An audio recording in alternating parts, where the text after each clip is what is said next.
Hey, welcome back, knife nerds and everyday K people. It's your boy, the Big Canucker, and I am having a hell of a time living life as the Big Canucker. You would not absolutely believe the blessed life that I have, and I am having a wonderful day, and I'm hoping you guys are too. All right, so this is what we want to kind of go over here.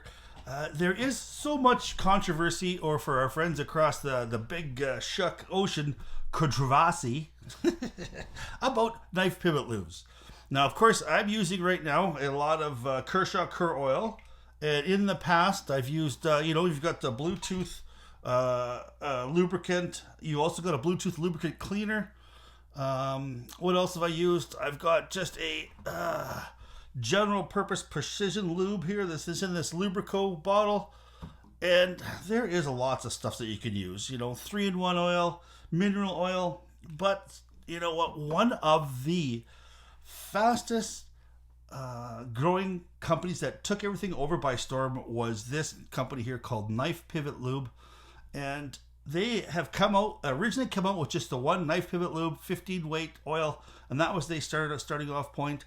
Did a little bit of reading here. Wasn't too crazy, wasn't too super familiar with like the origins of it, other than I seen it on Nick Shabazz's channel, I think for the very first time, and he really raved about it because he was a real nano oil. That's another big one, nano oil guy, and Knife Pivot Lube seemed to have come in and stole his little heart. Now, as far as I'm concerned, I have been using this here. I ordered this here from Whitemoutain Knives, as you can see here over in the States. Being Canadian here, it's tough to get some of this lube here on the Canadian side. You either have to pay an arm and a leg, or you have to ship it in from other countries. That takes a little bit of time. And if you want to save a little bit of money, I would say go and get this little package here from Whitemoutain Knives. It is a really neat little package of $36.99 American, and there is a little bit of shipping in there, but by the time you're said and done, you are still saving a lot of money over what you can get this stuff for here in Canada on Amazon. And on Amazon, I've seen it as high as $37 just for one bottle here. I think one place there was even like $67, and I'm thinking, hey, that's just somebody trying to get gouged. You don't want to do that. I mean, this is an expensive enough hobby as it is, so if you can save yourself a little bit of bucks, why not try to do it? Now let's go over this here, these Knife Pivot Lubes, because there is 3 of them. Before we get to that, please don't forget to, if you like what you saw here, give me the thumbs up, as well as help me to spread my voice, and please subscribe. That's the big thing. We want to, go up and better and spread our voice. And if you are liking what you saw here on any of the videos, please tell a friend. Get them to send them a link and say, hey, check this guy out. He's this goofy Canadian from up north, and he loves shucking knives. All right, so here we go with the original Knife Pivot Lube here, which is 15 weight. And then we have here the lightweight, which is 5 weight. And then we have the KPL heavy, which is the heavyweight at 75 weight. Now, that just basically means it's thin, or thin, thinner, thick is basically all it means. And you do have a little bit different applications for these larger ones.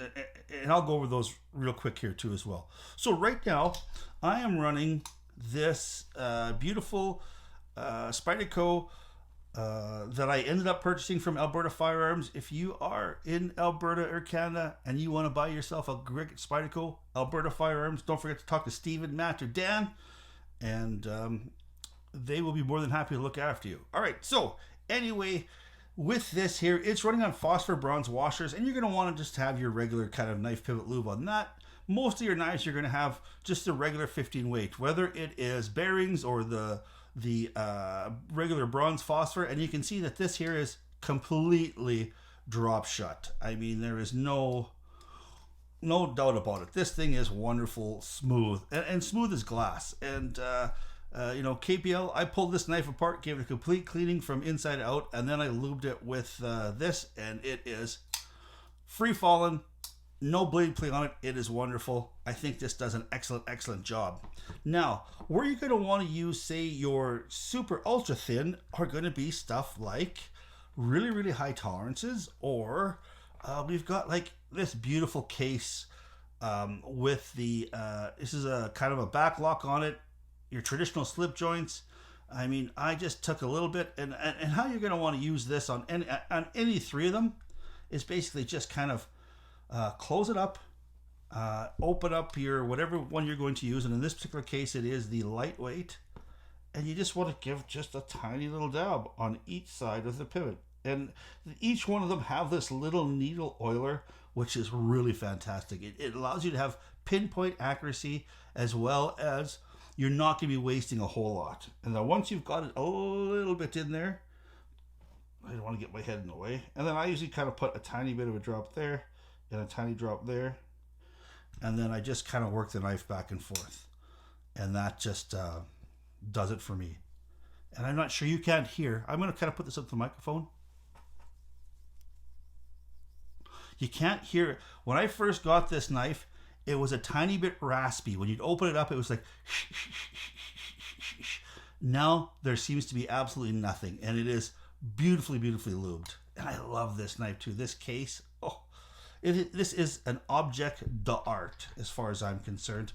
Not only is this a wonderful knife, it is an extremely beautiful object to look and feel. Oh, I love that knife. Okay, now the other thing here is you're going to want to have is a couple of these. Say a couple of these here I haven't used it on this yet, but I am going to pull this apart, give it a clean, and I'm going to use the heavy duty on that, because any of these really big knives that, this one here has got really, like, it's totally drop shut. It's a real heavy knife, and that's where you're going to want to use kind of this heavy duty. The other way you want to use this heavy duty is on any of these knives is used in the detent ball path. So when you've got this popped open and you can see you've got your detent ball, take this, drop a drop on the detent ball, and that will stay in place, and it will keep lubed all the way through the life until you're ready to clean this again. Now in this particular case here, this here has the comes with, this here is a Chris Reeves Sabenza 31. Now it comes with the Chris Reeves fluoridated grease, and that's what he recommends you put in this. And what I wanted to do is I wanted to try this KPL heavy in place of this grease, and it did a really good job. It is completely drop shut, as you can see that. It is like drop shut, and it is so smooth. Now anytime that you have this lock bar, give it any sort of pressure, it's not going to drop shut. But the minute you get that lock bar and you're just dealing with straight pivot, it's beautifully smooth and so hydraulic too as well. Now putting this together, this KPL, when it first drips in there, it seems like it's got a little bit of weight, but after a bit it gets a tiny bit, I'm not going to say sticky, but it gets sticky to your fingers when you're trying to put it away. And I ended up getting a bunch of the lube here on the outside, and I was really worried that I had perhaps stained this micarta or even this wonderful sandblasted titanium. But no, a little bit of water. I think I just used this stuff here. Just a little bit of Windex touch up. I just used that, wiped it all down. Bob's your uncle, I was totally clean. And the reason I'm going to use this heavy duty here on this one here is I just want to perhaps slow this down ever so slightly so it's not so quickly choppy. I'm hoping that the heavy dutiness in there will just, instead of it being the guillotine that it is, because it is, I'm hoping that it'll just slow it down just enough, because the action on here is beautiful, but just big honking heavy blade could use a little bit more, I think, resistance inside that pivot. So that's what we've kind of got going here.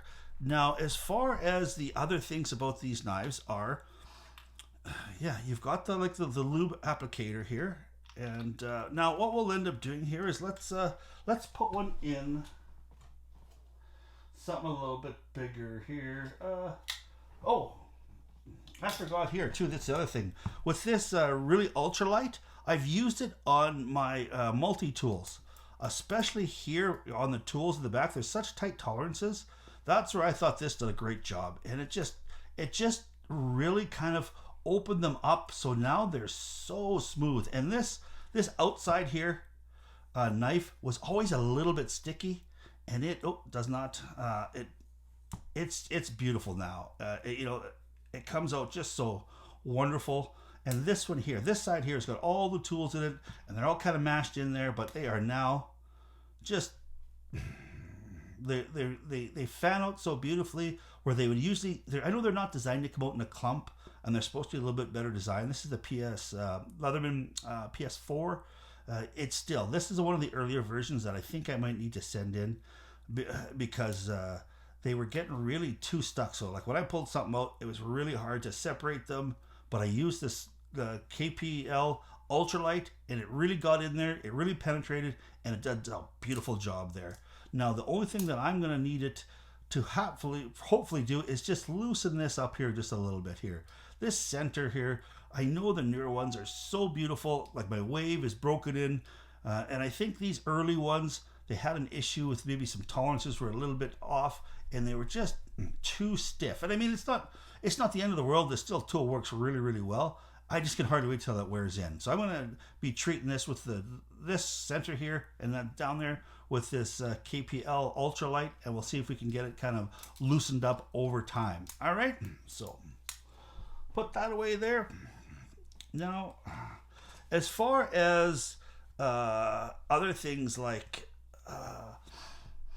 is this like food safe and things like that, I've not been able to find any place where they exactly say that it is like food safe. They say it's safe and non-toxic, which means I don't think you should worry about, if you're occasionally peeling an apple and eating your apple. I don't think you have to worry about that. Would I take this and cover your chef's knives with it to stop it from rusting and use that over and over every single day? I don't know if I would do that unless they come out and specifically say that it's food safe. There are other things for that, like mineral oil. It's not going to cost you an arm and a leg either, too, because there's not a huge amount of lube in here. I think there's 10 mils in each bottle, and they are going to last quite some time. Like I've had these for, I think, about 4 months, and enough time that I've used them in a lot of my knives, and I've still got tons. This is going to last me a long, long, long time. I think this is probably, with these 3 bottles here, this has got to be, and I'm a heavy knife user, collector. This is going to be lasting me, I'm going to say 4 years before I have to worry about even kind of replacing any of those, if that. And the other thing is, in the 4 months that I've used this, one of the first knives I put it on was this one here, which is my Spyderco Tough, and it is still wickedly drop shut.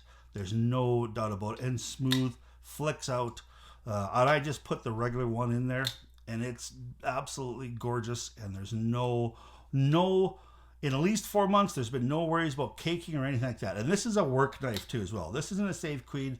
I've really used this quite hard, and I've got it quite dirty, and it has not caked up. It is still dry, or still drop shut with no grit in it whatsoever. So would I recommend this stuff? I think absolutely. I think if you're looking for a really good lube that you're going to be wanting to use for the next 4 or 5 years, and you're kind of stuck, you just want one product. Okay, I've got this will handle all my knife needs for a long time. I think it's money well spent and an absolute no-brainer.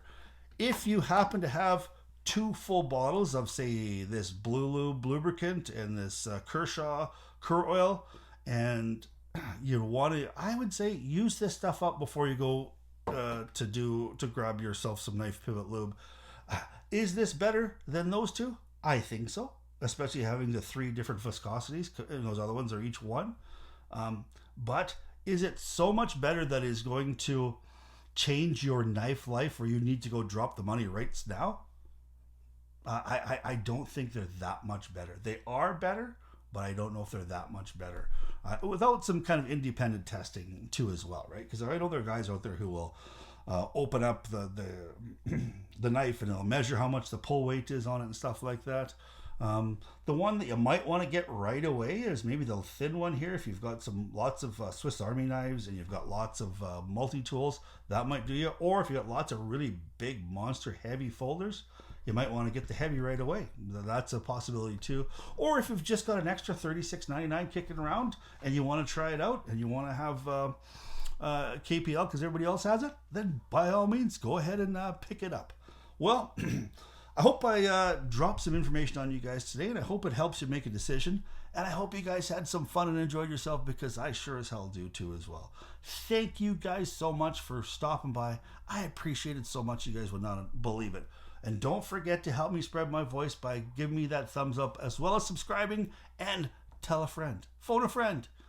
Or if you're having pillow talk with your spouse and she's wondering, what to do if she wants some lube. She starts talking. If you're laying in bed and you're talking lube with your wife, don't forget to tell her about the KPL. May not be the same lube, but damn it, get her to come and subscribe and check this out. All right. Have yourself a wonderful day, guys. Keep safe out there. Please keep your stick on the ice, the shiny side up. This is the Big Canucker saying adios.